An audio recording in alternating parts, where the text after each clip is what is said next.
Hello అండి. The Raja Saab movie first look వచ్చేసింది.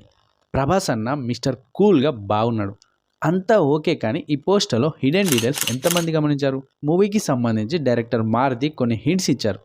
ఆ హింట్స్ గురించి ఈ వీడియోలో మాట్లాడుకుందాం. ఫస్ట్ లుక్ వీడియోలో ఈ కారును గమనించారా? ఈ కారు ఇప్పటిదైతే కాదు, మేబీ 90స్లో ఉండే కారు అనుకుంటా.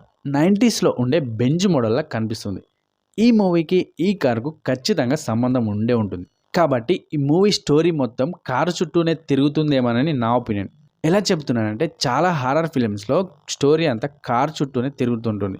మేబీ ఈ సినిమాలోనూ డైరెక్టర్ మారుతి అదే ట్రిక్ను ఫాలో అయి ఉండొచ్చని నా ఒపీనియన్.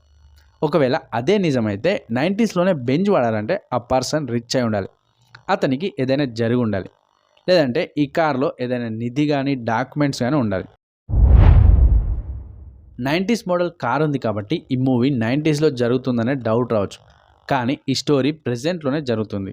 ప్రభాస్ అన్న వేసుకున్న చెప్పులను గమనిస్తే అవి latest model flip flop slippers, కాబట్టి ఈ మూవీ ప్రెజెంట్లోనే జరుగుతుంది.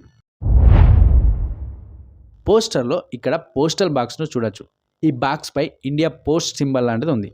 ఇండియా పోస్ట్ సింబల్ ఇలా ఉంటుంది. ఇక్కడ చూపించిన సింబల్ కూడా దాదాపు అలాగే ఉంది. ఫస్ట్ లుక్లో పోస్టల్ బాక్స్ను చూపించారంటే ఖచ్చితంగా మూవీకి ఏదో లింక్ ఉండే ఉంటుందని నా ఒపీనియన్. ఇక్కడ వెహికల్ టైర్ ఉంది.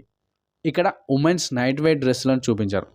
ఇలా చిన్న చిన్నవి కూడా ఎందుకు చెప్తున్నానంటే, ఫస్ట్ లుక్ను గమనిస్తే మూవీలో తీసిన ఓ షాట్ను రిలీజ్ చేసినట్టు అనిపించడం లేదు. కొద్దిగా గ్రాఫిక్స్ వాడి డిజైన్ చేసినట్టు ఉంది.